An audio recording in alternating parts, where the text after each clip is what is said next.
Let's talk about the breaking of the warrior. You talked about the warrior. What was the warrior like, and what happened to him?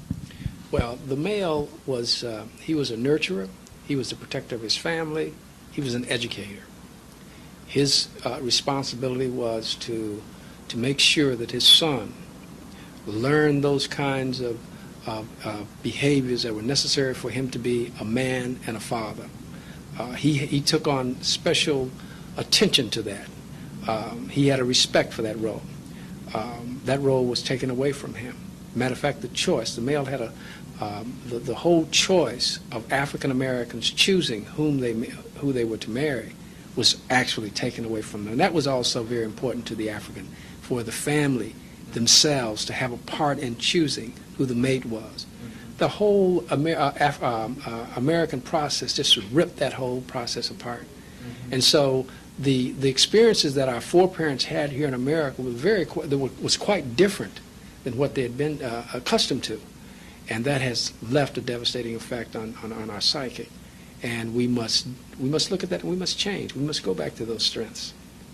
What were some of the atrocities used to break the warrior, to destroy him? Well, they would, in the Caribbean, which was the breaking-in period, many times they would kill 2 or 3 for no reason, just to set up a tone. They had what they call the windmill, and the windmill it had razor blades in the plates. It would go around, and they would bring the African women over. They didn't have to do anything. It wasn't a punishment, and would hang them from by their hands, with their legs folded under. And when they would get tired, they'd let their legs go down and they would cut their feet. Just breaking them in had nothing to do with a reaction to a negative behavior, but that was part of the breaking-in period. If a slave was determined, if they determined that they were going to hang a slave, many times they would castrate him before they hung him and place the penis in his mouth, and then let him hang there and let all the slaves see it. And there were situations in which a male who was associated with the family did a behavior or committed something that the white man didn't like. They would cut his head off and his family's head, and they would place him on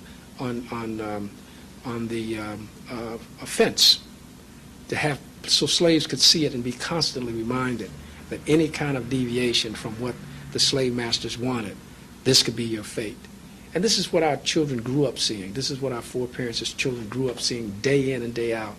So they were constantly under a threat of abuse, like I said, which is unmatched in the history.